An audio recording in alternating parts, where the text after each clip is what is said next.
And welcome into Gator Bytes on the 1010XL.com podcast network. Also being simulcast on the Florida Gator 1010XL Facebook page. Today's Gator podcast is brought to you by Southeast Orthopedic Specialists. They're Northeast Florida's leading orthopedic center, providing an unparalleled level of care across numerous locations in both Jacksonville and St. Augustine. That includes Riverside, Northside, the South Side, the beaches, Fleming Island, and St. John's. He is Graham Marsh. I'm the hacker, Ryan Green, Denny Thompson, and final preparations, I guess, for Anthony Richardson as we're recording this 1 week before the NFL draft. The draft will be next Thursday night out in Kansas City. Graham Marsh, it's been a couple of weeks, my friend. How are you? I'm good, man. How are you? Good. Since the last time we talked, spring football is in the rearview mirror. Recruiting is starting to pick up again in a positive way. The transfer portal for basketball is on fire it's being right very now. Kind to the Gators. Yeah, I mean, so there's certainly a lot to get into. All right, let's begin with what everybody wants to talk about, and that's spring football, the orange and blue game last week. Again, I'm one of these guys, Graham, that I don't know how much you can learn by what is essentially a glorified practice in front of 40,000 people.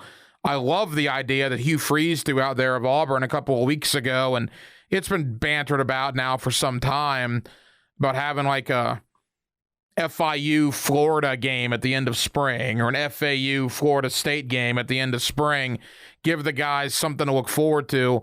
I think college football is literally the only sport where you don't have that. The season ends, and the next time you play a game, it counts. It counts the following season. There's no preseason. There's no spring scrimmage with another team. And look, 15 years ago, I would have never thought we would have a spring scrimmage between two teams. I would have also never thought we'd have 12-team playoff. I would have also never thought Texas and Oklahoma would be in the SEC and USC and UCLA would be in the Big Ten. So I'm never going to say never at this point. It wouldn't shock. That, more than half of college football probably is transferred on their second school. And making $8 million a year in NIL. Right. What we've known of college football for the last 2, 3, 4 decades is over. It wouldn't surprise me at all if relatively soon down the line we might have spring games involving two different universities. Well, you look at you mentioned the 12-team playoff. We just mentioned a lot of things. Why were a lot of these things done? To boost TV ratings. Oh yeah, and revenue, and yeah, absolutely. What is a spring football not inter-squad, it's currently inter-squad. What is a spring football game against a different opponent going to do? That's going to boost TV ratings. And look, I don't think you're going to see Southern Cal and Ohio State. That's not what Hugh Freeze was saying. Correct. Hugh Freeze's idea is doing an in-state deal, make it like Troy versus Auburn, UAB versus Alabama. Those tune-up games at the beginning of the year, let's play them in the spring. Right, and that way you get your guys some work against a different opponent. You kind of help your, I won't say lesser universities in state, but your smaller universities in state. And would you rather watch the orange and blue game, or would you rather watch Florida play FAU on April 15th? I think it's pretty self-explanatory. Yeah, I totally. I mean, I agree. Of course, the counter argument's going to be, dudes getting hurt and red penny on the quarterback, and well, then that's the thing. I don't think. I mean, I think there would still be aspects of a spring game.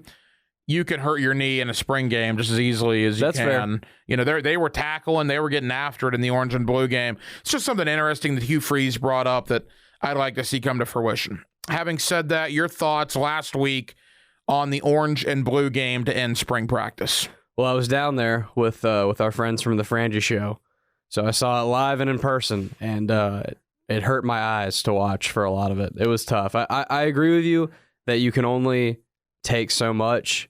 You shouldn't be skies falling after an orange and blue game. You also shouldn't be they're winning the national championship after an orange and blue game.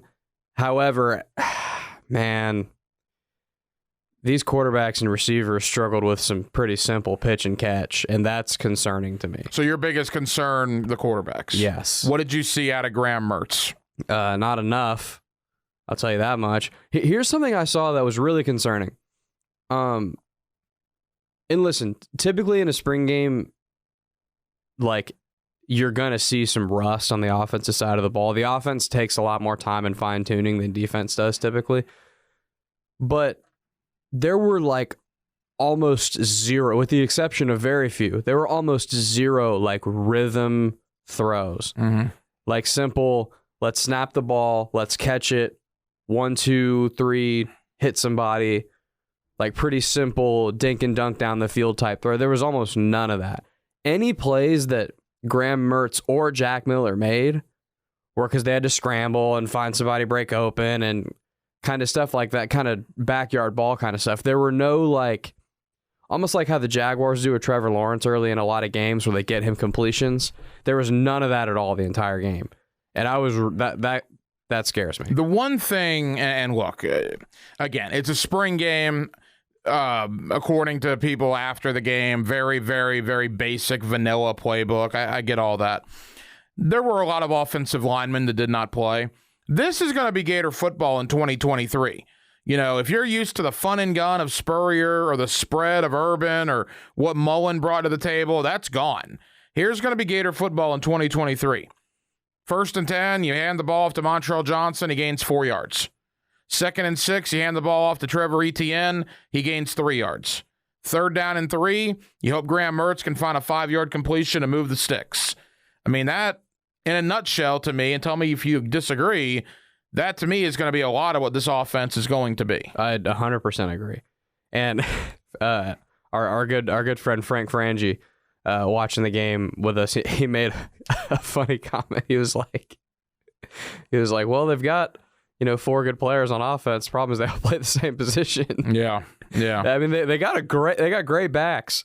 They got really good backs, and they got Ricky Pearsall. They potentially they have good offensive linemen. They added a lot of linemen in the portal, a lot of linemen that were very highly regarded coming out of high school.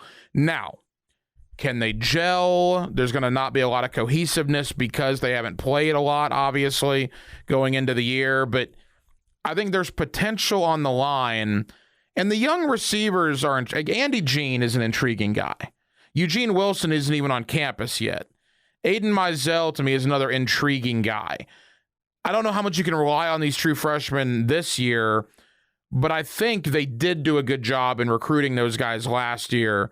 And maybe year 2, year 3, that'll bear fruit. They got out of the quicksand at receiver.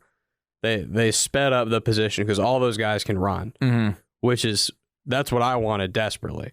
I'm looking at these other receivers that they've been using the last couple of years, and there's no disrespect to Justin Shorter and Xavier Henderson and even Pearsall to an extent, who's a good receiver, but none of those guys are burners. We talked about this a couple of weeks ago. None of those guys are catch a screen pass, make one DB miss to the house. Where is that guy? And I really believe that at least one of those dudes out of the young receivers will become one of those guys. I think they've added a lot of depth at wide receiver. Again, young depth and experienced depth we'll see. Another thing that stood out, and again, this is not the steel curtain. There was a low-scoring game last week because the offense did not play well. Correct. So don't misunderstand what I'm saying. But they got a lot of guys on the D-line, okay? I don't know necessarily if they're quality guys yet, but I would go as far as to say quantity of D linemen that they can feel good about rolling in there, probably more this year than they had a year ago. Which D lineman excites you the most? Well, I mean, I think McClellan, is going to be a stud. I think it's McClellan. I really like Chris McClellan. McClellan, I think, has the potential. Is he going to be Dexter? Could he even be a little bit better than Dexter? I don't know. I think he can be better than Dexter. And then, Watson, I think, probably will be better than he was last year. To me, it's more the interior guys than the edge guys. I agree. But I do think there are some bodies in there that you feel pretty good about right now. I agree. I just, God, this defense has got to improve. I mean, they were historically bad last season. Yeah. Historically bad. And keep in mind, the games that they won last year in large part were because the offense could outscore teams. The defense didn't necessarily stop a lot of people last year in those wins. Did they stop anybody? Well, I mean, Missouri, they were okay. Utah, they won the Utah game at the end. That's fair. With the Amari Burney pick. But it wasn't as if Florida was winning games 9-6 last year. It wasn't as if 17-10 last year. Let me get to Austin Armstrong. Okay. So the Gators' brand new defensive coordinator, 29-year-old Austin Armstrong. Graham, I'll tell you this. I don't know if he's going to be any good as a D coordinator. I'm intrigued to find out. There's a Frank Frangiism for you. Intrigued to find out. But he's a character, man.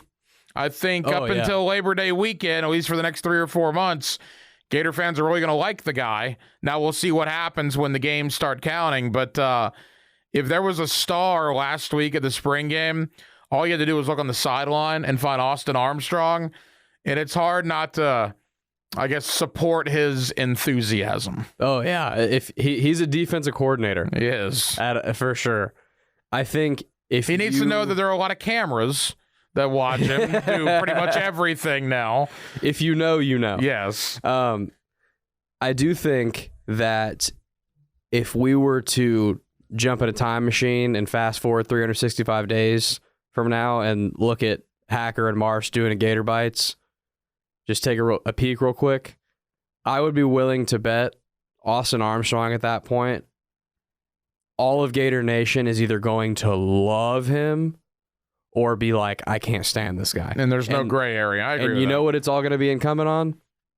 How does that defense play football? Yeah. That's what I said. You know, up until Labor Day, I think he's going to be a star. Now, if they go to Salt Lake City and get 40 dropped on him, that star will fade pretty quickly. But it's hard when you listen to him at press conferences. It's hard when you see him on the sideline. Look, unfortunately, I'm 39 years old, but juvenile humor still kind of gets me a little bit. Oh, it'll get me until the day I die. You listen to some of the things that guy says. You know, I mean, it's funny stuff. There's no question about it. So from that standpoint, I like the guy. I didn't know anything about him, truthfully, up until a couple of weeks ago.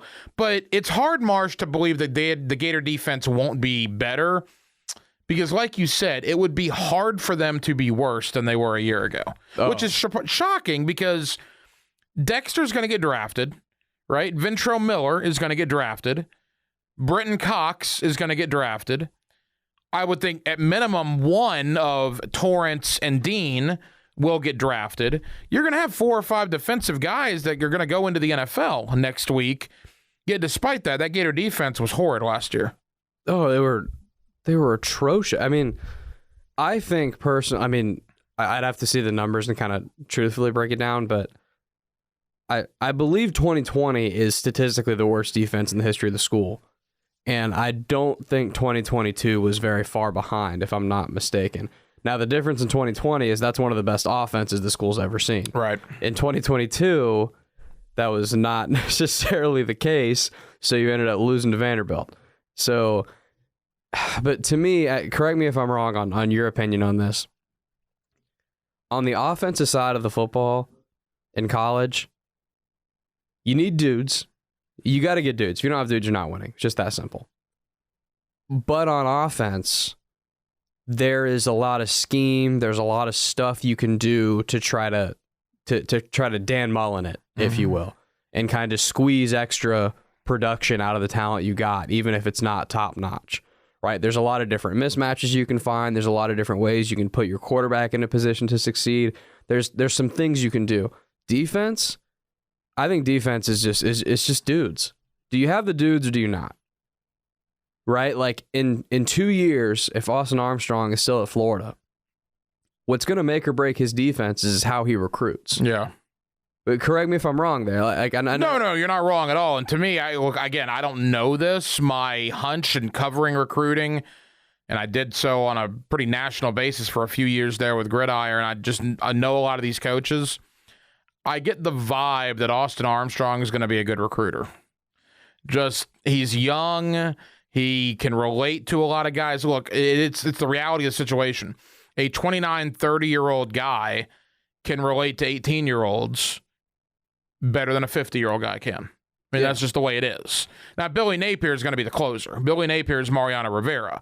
But I think Austin Armstrong can give you 7 good innings with some of these guys like Xavier Filsaime, right?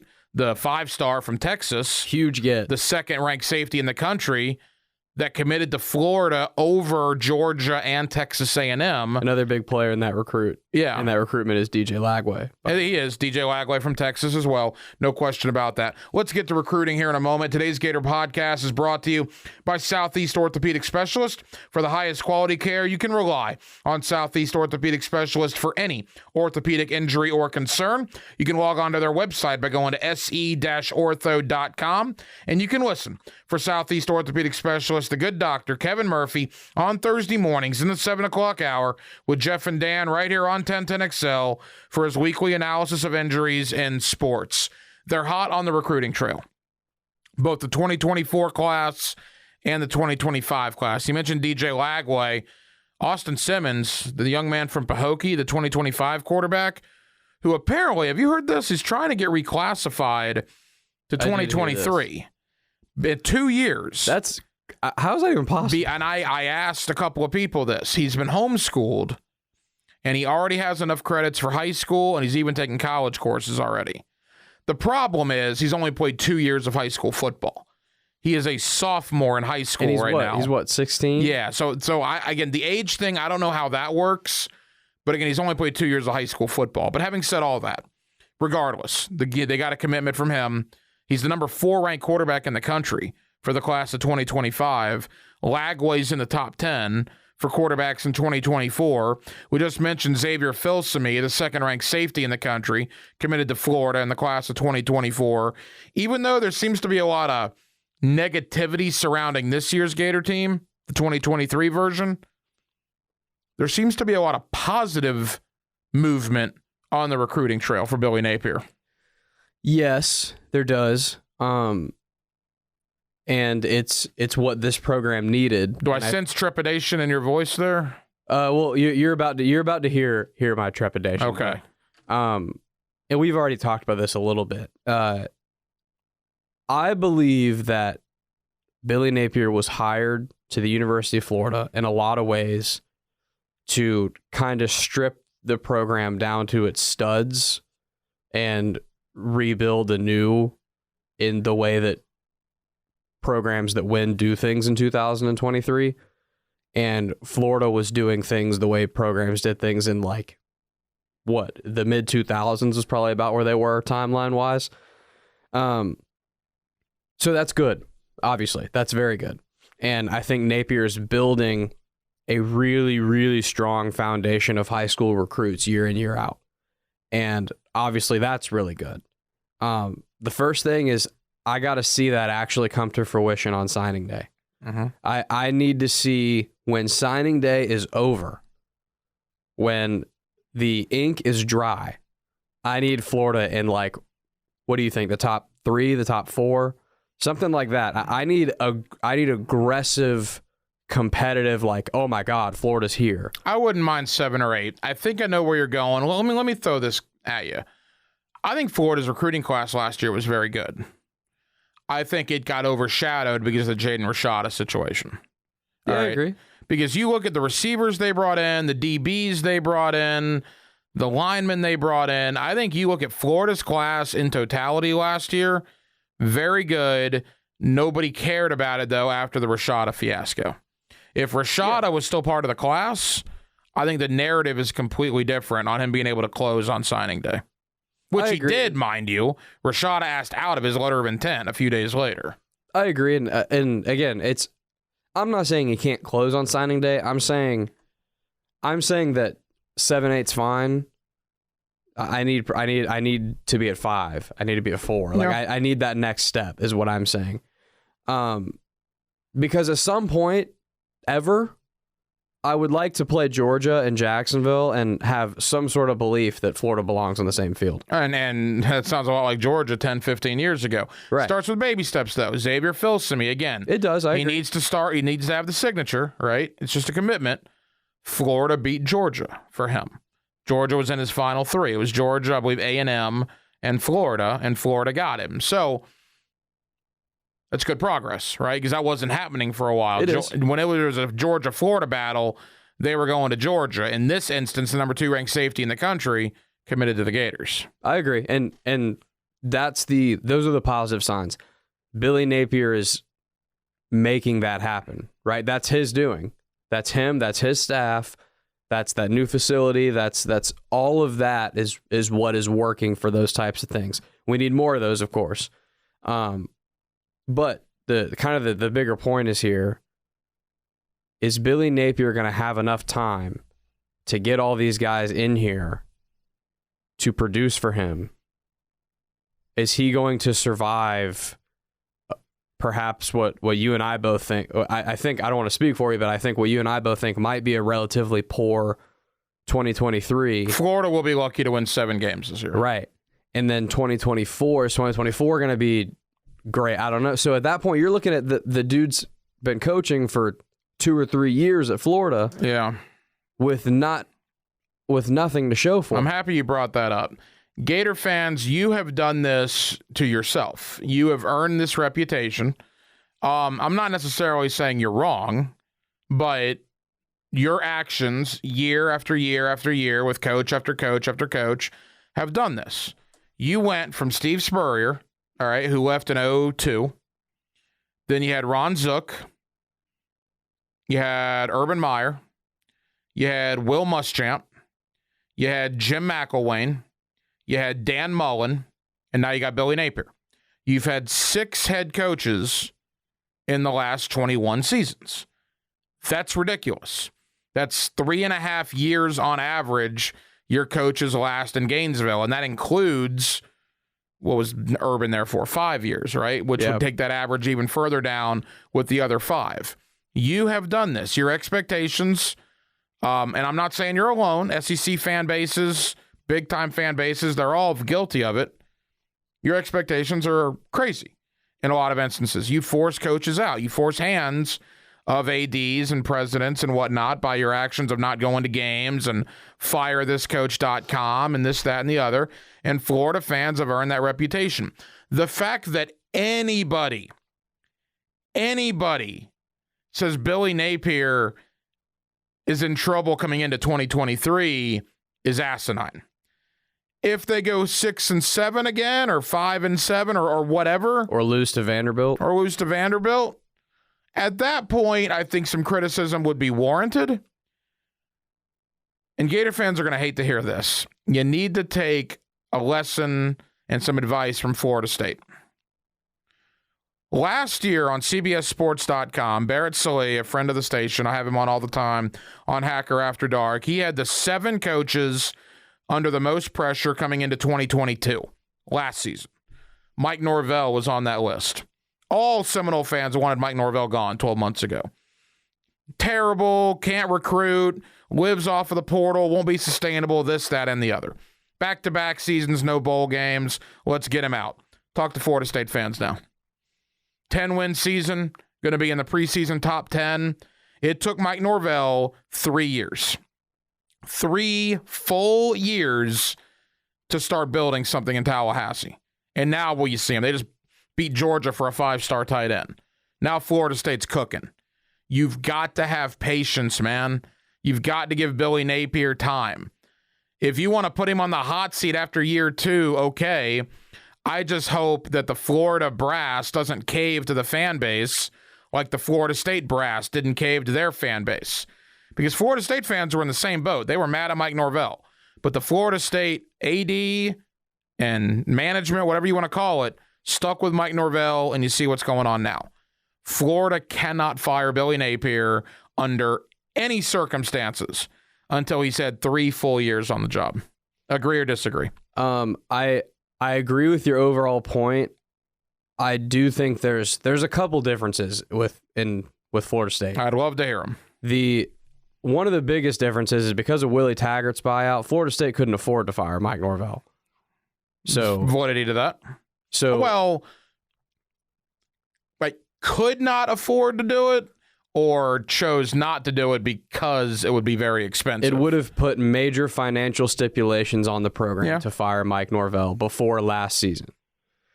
And so because of that, the reason it's a little bit different, in my opinion, is because it makes it easier, in my opinion, for the AD to justify not firing the guy if that's a real stipulation and a real problem. Versus Florida, that I don't think that would be an issue with Billy Napier. But you agree if they would have fired Norvell, that would have been a huge mistake. Yes, I do. And I think Norvell's a really good coach. The other small difference here is I'll give you the fact that Norvell's first 2 years were pretty rough. What Norvell did in year 3, though, and part of the reason the fan base is all on board, is obviously because this past season was a big winner for them and they did really well. Why was that the case? It's because he went and got portal guys. Yeah. Because he knew that while this was taking some time to build this from the ground up with high school guys, I need some portal guys to help me win right now. You don't think Billy's done that? I think he has. His best player last year was out of the portal. I agree. Osiris Torrance. I agree. You're totally right. I wish you would do it more right now. Right. No, that's my one criticism. I get that, but did anybody know who Jared Verse was before last September? That's fair. So we don't know a lot about these guys that Florida has brought in. Did anybody have any idea on the East Coast of the United States of America who Johnny Wilson was? No, that's fair. Before 12 months ago. And look, Mike Norvell did a great job in bringing these guys in. We knew who Jermaine Johnson was from his days at Georgia, just like you knew who Brenton Cox was. I understand that wasn't a Napier guy. Here's what Billy Napier did last year. We got to go quick. You could argue outside of Anthony Richardson and maybe Ventrell Miller, the next 4 or 5 best players Florida had last year, Billy Napier got in his first 5 months on the job. Ricky Pearsall, portal. Osiris Torrance, portal. Montrell Johnson, portal. Trevor Etienne, via recruiting. I mean, so Billy did, and we talked so much about what Mike Norvell did with Jermaine Johnson and Jared Verse. Well, what about Montrell Johnson? What about Osiris Torrance? What about Ricky Pearsall? Now, it's not as much quantity, which I agree with you. He needs to do more of that. And what they did in the portal this year was a little lackluster. But he's getting impact guys out of the portal as well. I just think sometimes that gets overshadowed. I agree with you. And Florida has a way harder schedule. They do. You're out than Florida State. Agreed. So. And I will never debate that. People that have listened to me for the years know that I've had a lot of fun with Florida State's schedule. Having said that, Florida State beat Florida, Miami, and LSU last year. They did. That's true. They beat Florida, LSU the first and week Oklahoma. of the season. Florida State beat Oklahoma, LSU, Miami, and Florida. Yeah, that's fair. Those are good wins, man. By the way, it doesn't seem like it because he's been there for 100 years now, but Jordan Travis was a transfer. He was. For Florida State as well. You know, quickly, because I want to end on basketball, our colleague Matt Hayes brought up a good point to me when I had him on earlier this week. Florida State did beat Florida and Oklahoma. And I don't necessarily agree with Matt, but I understand his point. He doesn't buy into the Florida State hype as much coming into this year because it was a terrible Florida team and a terrible Oklahoma team by their standards, and Florida State survived both of those games. So his point was, for Florida State fans thinking there might be a playoff team, slow down a little bit. That was a 6-loss Florida team that you survived. That was a 5 or 6-loss Oklahoma team. They survived LSU the first week of the season. Yeah, but LSU turned out to be good. They did. You know, that's fair, but they survived them. They survived them, yeah. But again, LSU turned out to be very good, as a matter of fact. I mean, they went to the SEC championship game. Final moments here on Gator Bytes on 1010XL.com. Today's Gator podcast is brought to you by Southeast Orthopedic Specialists. They're Northeast Florida's leading orthopedic center, providing an unparalleled level of care across numerous locations in both Jacksonville and St. Augustine. That includes Riverside, Northside, the South Side, the beaches, Fleming Island, and St. John's. We've all been very critical of Todd Golden. Todd Golden is cleaning up in the transfer portal. Now, truthfully, I'm not going to sugarcoat it. I'm not going to lie to you. Do I know a ton about these portal guys? No. And the season doesn't even start for 6 months. So I'm not going to sit here and blow smoke. But what I do know is this. In talking to college basketball guys and looking at websites that rate portal classes, Florida's in the top 5 or the top 3 in every transfer portal class. You mean you're not locked into every dribble of Iona basketball? Iona and Marshall and Seton Hall, no. But they've gotten a couple of big men. They got the Marshall's guy was the freshman of the year in that conference. Iona's player was the conference player of the year in their conference. And he chose Florida over going with Rick Pitino to St. John's, which I thought was interesting. Then you've also gotten the young man, I believe, from the Ivy League, and you got the kid from Seton Hall. So 4 transfers in the last 2.5 weeks, basically. Certainly Todd Golden doing a lot of things in the portal right now. Yes, and it's big reason for Gator fan to be excited about Florida basketball coming into 2023 because our other good colleague Hayes Carline said this on the Frangie show yesterday, and I totally agree with him. One of the biggest things they've done by getting not just getting some guys in the portal you're excited about, but it's 4 now. Yeah, getting 4 is, and then you factor that in with Riley Kugel staying and Will Richard. Yeah. You have, now you're at the point where, as opposed to last year, once Castleton got hurt, the season was over. When Castleton got hurt, it was like, okay, like the rest of the season, let's just get some practice reps in, let's get some cardio, because the season's over. Now it's like, okay, even if we suffer a little bit of attrition throughout the season, we're not screwed. Mm-hmm. Right? Like, Todd Golden is still going to have some players.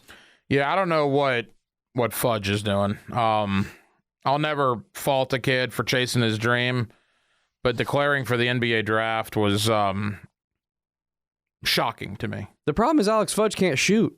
Yeah.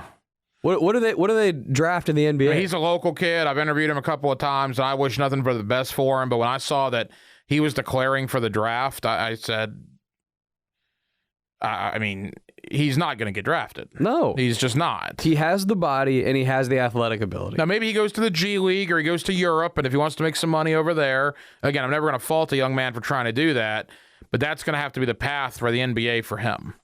Right, because, again, he has the body, he has the athletic ability, but he's not a shooter. Mm-mm.